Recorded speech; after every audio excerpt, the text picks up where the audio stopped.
আসসালামু আলাইকুম প্রিয় ভিউয়ার, স্বাগত আপনাদেরকে নতুন আরো একটি ভিডিওতে। আমার এই ভিডিওটি যে যেখান থেকেই দেখছেন আশা করি সবাই সুস্থ আছেন এবং ভালো আছেন।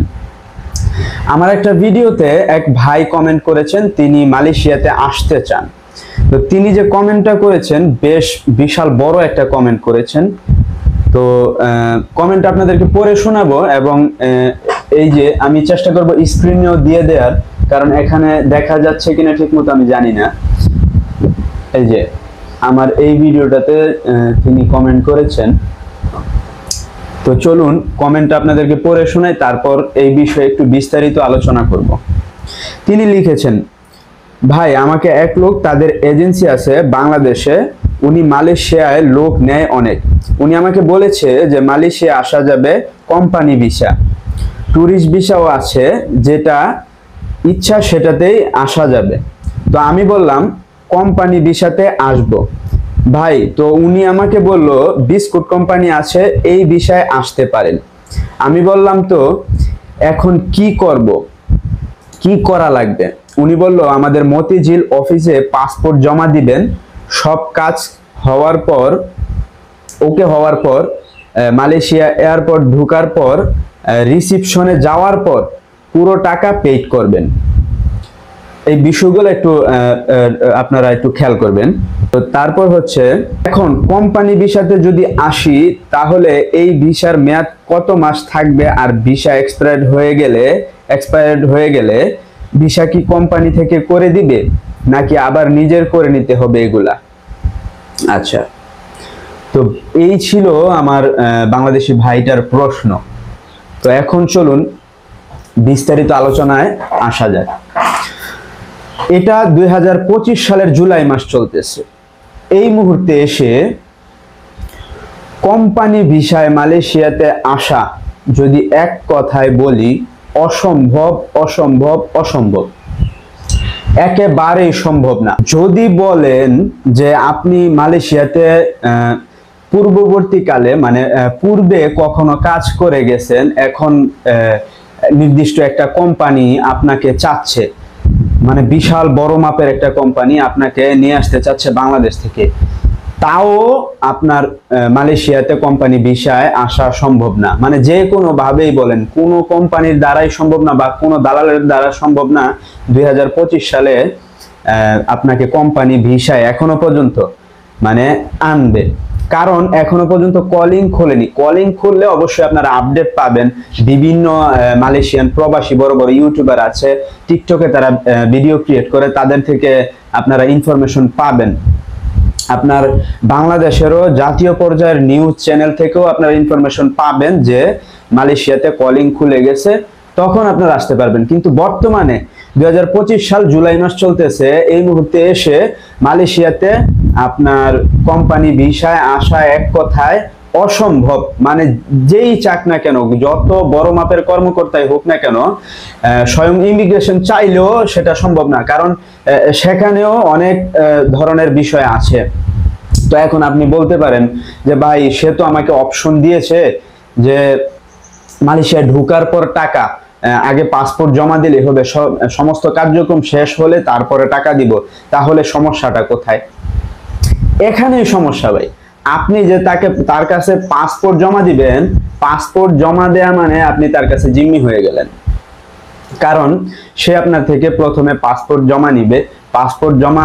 পাসপোর্ট কিন্তু আপনার একটা ইম্পর্টেন্ট ডকুমেন্ট। যখন দেখবেন যে আপনার কাজ হচ্ছে না, সে ঘুরাচ্ছে ফেরাচ্ছে, আপনি পাসপোর্ট যখনই চাইতে যাবেন তখন সে বলবে 20,000 টাকা দাও, তারপরে পাসপোর্ট দিব, বা তোমার এতটুকু কাজ আগায় গেছে, এখন তুমি পিছপা হইলে আমাদের তো লোকসান হবে, তোমার এখন টাকা দিতে হবে। মানে যাই হোক, যেভাবেই হোক আপনার থেকে টাকা খাওয়ার ধান্দা করবে। তো মূল কাহিনী হলো, আপনি তাদের কাছে পাসপোর্ট জমা দেয়া মানেই তাদের কাছে জিম্মি হয়ে গেলেন। আপনাদের কাছে অনুরোধ, এমন দালালদের ফাঁদে পড়বেন না।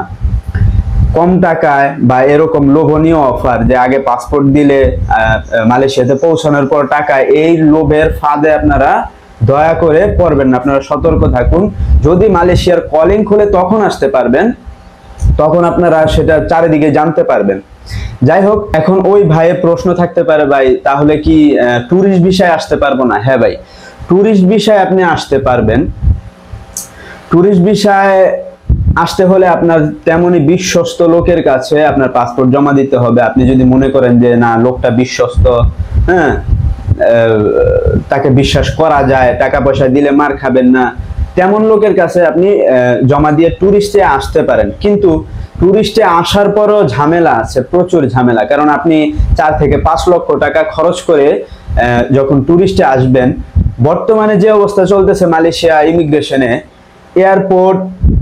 এয়ারপোর্টে নামার পরেই ইমিগ্রেশন আপনার অরিজিনাল যারা ট্যুরিস্ট তাদেরকেই আটকে দিচ্ছে, যারা কিনা একটা ইন্টারন্যাশনাল ট্যুরিস্ট হওয়ার যোগ্যতা রাখে, যেমন ইংলিশে কথাবার্তা বলতে পারে, আপনার কয়েকটা দেশ ট্রাভেল করেছে, তাদেরকে ইমিগ্রেশন সন্দেহবশত আটকে দিচ্ছে, ইমিগ্রেশন পার হতে দিচ্ছে না।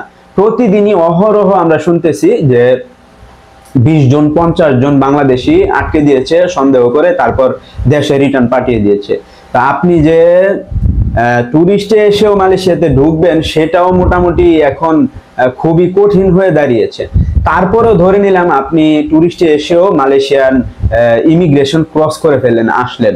ভাই, এখন মালয়েশিয়ায় প্রচুর ধরপাকড় চলতেছে, চারিদিকে কোম্পানিগুলোর সামনে প্রচুর রেড চলে, আর রাস্তা তো প্রতিদিনই মোটামুটি ব্লক, প্রচুর লোক ধরে নিয়ে যায়।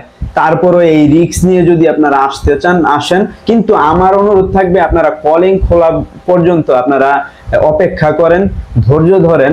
কলিং খোলার পর আসলেই সবচেয়ে সুন্দর হবে। আপনি 5 লক্ষ টাকা খরচ করে ট্যুরিস্টে এসে আপনার অবৈধ থাকাটা আমার মনে হয় না যে আপনার জন্য ভালো ফল বয়ে আনবে। বা এনি চান্স আপনি যদি ইমিগ্রেশনে ধরা খেয়ে যান রাস্তাঘাটে, বা আপনার কোম্পানিতে রেড দিয়ে যদি ধরা খেয়ে যান, তাহলে কিন্তু আপনার 3 মাস জেল পাক্কা, 10,000 বা 8,000 10,000 রিঙ্গিত কিন্তু জরিমানা দিয়ে তারপরে দেশে পাঠিয়ে দিবে। একেবারে 5 বছরের জন্য ব্লক লিস্টে থাকবেন। তো সেই ক্ষেত্রে আমি মনে করি আপনারা অপেক্ষা করেন, হয়তো 6 মাস 1 বছর পর কলিং খুলতে পারে। আমি এটা বলছি না যে কলিং খুলবেই, এতদিনের মধ্যে খুলে ফেলবে, এমন না, কিন্তু কলিং সামনে খুলতে পারে। দেখেন, আপনার গত 2023 সালে যারা কিনা কলিং এ আটকে গেছিল, প্রায় 8 থেকে 12,000 শ্রমিকের মতো আটকে গিয়েছিল, তারা কিন্তু মালয়েশিয়াতে ঢুকতে পারেনি এখনো পর্যন্ত। স্টিল 2025 সালের জুলাই মাস চলতেছে, এখনো পর্যন্ত তারা কিন্তু মালয়েশিয়াতে ঢুকতে পারেনি। তো আপনি কিভাবে ভাবলেন যে আপনাকে কোম্পানি ভিসায় মালয়েশিয়ায় ঢুকিয়ে দিবে? তারাই ঢুকতে পারেনি। তো যাই হোক, এখন ট্যুরিস্টে যদি আপনি আসতে চান, এইভাবে আসতে পারেন, তাও রিস্ক হয়ে যায়, আপনার কাজ মিলানোটাও কঠিন। যদিও এখন অনেক লোক ধরে নিয়ে গেছে, কিছুটা কাজ পাওয়া যায়, আশেপাশে খুঁজলে কাজ পাবেন, কিন্তু এতটা রিস্ক নিয়ে আপনাদের আসাটা আমি মনে করি ঠিক হবে না। কারণ আমি চাই না আমার একটা বাংলাদেশি ভাইয়ের আপনার কর্জ করা টাকা, বা জমি বিক্রি করা, বাড়ি বিক্রি করা টাকা এইভাবে ধ্বংস হয়ে যায়। তো আমার ওই ভাইটার আরেকটা প্রশ্ন ছিল যে কোম্পানি কি ভিসা লাগিয়ে দিবি কিনা। ভাই, উনি যেভাবে বলছে এটা তো সম্পূর্ণ বুঝেই গেছেন, আশা করি ক্লিয়ার হয়েছেন আমার কথায় যে এটা প্রতারণা। এখন যদি কলিং হওয়ার পর আসেন, কলিং হওয়ার পর যদি আসেন, তাহলে আপনার যেই কোম্পানিতে আসবেন সেই কোম্পানি আপনাদেরকে প্রতি বছর মেডিকেল করিয়ে ভিসা লাগিয়ে দিবে। আর যদি ট্যুরিস্টে আসেন, ট্যুরিস্টে আসলে তো কিছুদিন পর অবৈধ হয়ে গেলেন, যদি সুযোগ দেয় বৈধ হতে পারবেন। হ্যাঁ, কোনো কোম্পানির আন্ডারে বৈধ হতে পারবেন যদি কোনো কোম্পানি চায়, আপনি চান, বা নিজে নিজেও ভিসা লাগাতে পারবেন এজেন্টের মাধ্যমে, এজেন্ট ভিসা যেটা। তো এজেন্ট ভিসা লাগালে কিন্তু মোটামুটি ভালো একটা অ্যামাউন্ট আছে, ভালো একটা খরচ আছে, যেটা কিনা একটা নতুন প্রবাসীর জন্য এফোর্ড করা আমার মনে হয় যে সম্ভব না, সেটা খুবই এক্সপেন্সিভ হয়ে যাবে। এই এজেন্ট ভিসাটা কারা আপনার ক্যারি করতে পারবে? যারা কিনা আপনার মালয়েশিয়াতে পুরনো হয়ে গেছে, এক কথায় মালয়েশিয়াতে যারা আপনার এস্টাবলিশ হয়ে গেছে, তাদের জন্য এই এজেন্ট ভিসাটা মানানসই হয়। কারণ আপনার প্রতি বছর 4 থেকে 5,000 রিঙ্গিত লাগে এই এজেন্ট ভিসা রিনিউ করতে। যাই হোক, এই বিষয়ে আপনারা জানতে চাইলে পরবর্তী কোনো ভিডিওতে আমি এটা নিয়ে আলোচনা করব। তো সবশেষে আমাদের বাংলাদেশি ভাইদের কাছে আমার একটাই অনুরোধ থাকবে, ভাই আপনারা প্রতারণায় পড়বেন না, প্রতারণার ফাঁদে পা দিবেন না, খুবই বুঝে শুনে টাকা পয়সা দিবেন। বর্তমানে সম্ভব না মালয়েশিয়াতে বৈধভাবে কোম্পানি ভিসায় আসা। এই বিষয়টা আপনারা খেয়াল রাখবেন। যাই হোক, ভিডিওটা ভালো লেগে থাকলে একটা লাইক দিয়ে দিবেন, আর যারা সাবস্ক্রাইব করেননি একটা সাবস্ক্রাইব করে দিবেন। তো দেখা হবে নতুন কোনো ভিডিওতে। সে পর্যন্ত সবাই ভালো থাকবেন এবং সুস্থ থাকবেন। খোদা হাফেজ।